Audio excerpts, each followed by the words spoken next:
Bunaqa Suxoy tumani apparatini O'zbekistonda hech qayerdan topa olmaysizlar. Sifatli Suxoy tumani apparati qanaqa bo'ladi? Biz sizga buni ko'rsatamiz. 3 ta muhim narsaga обязательно e'tibor berish kerak. Shunda daromadlaringiz oshadi. Biz sizga taklif qiladigan Suxoy tumanida 4 ta hid bo'ladi. Balon qoraytirish и подкачка shin. Mashinaga dam urish и Suxoy tuman. Bizning Suxoy tuman apparatida siz danneshi har qanaqa hidni almashtira olasiz.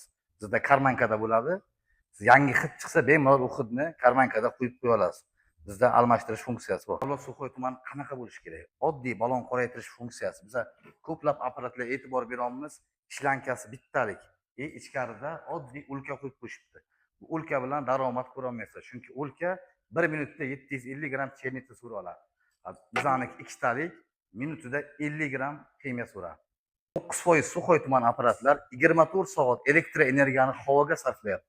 Chunki bunda tent 24 soat yonib turmasligi kerak. Bu tent spiral hisoblanadi. 24 soat yonib turishi bir oyda 2 million svet ishlaydi. Bizga taklif qilayotgan Suxoy tuman apparat esa oyda 200 ming ishlaydi. Bu qanday bo'ladi desanglar, bizda pul tiqqandan keyin tent qo'shadi. Ekran sep bo'lgandan keyin tent o'chadi. 24 soat bizning tent yonib turmaydi. Buni ishlatib, tekshirib ko'rsatib beramiz. Mana tenti o'chgan turibdi, mijoz kelib pul solgandan keyin kuting degan yozuv turadi. Tentni endi qo'shdi. Tent qizishini ozroq kutadi. Doliya sekundda bu tayyor degan yozuv chiqadi. Tayyor degan yozuv chiqdi. Endi ishlatishga 100% tayyor. Tent qizidi. Bizning Suxoy tuman apparati davleniyasi boshqa Suxoy tuman apparatlariga yo'q. Bitta tuman urgandan keyin 100% o'zini kompressor bilan yuvadi. Tenti 1 yilga ham to'lmaydi. Va endi davleniyasini ko'ramiz birgalikda.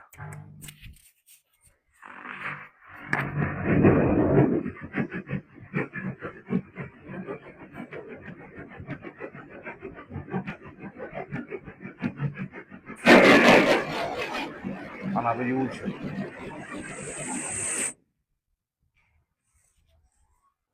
Kam xarajat, ko'proq foyda, aqlli tanlov. Bizga murojaat qiling, biz O'zbekiston bo'ylab yetkazib beramiz.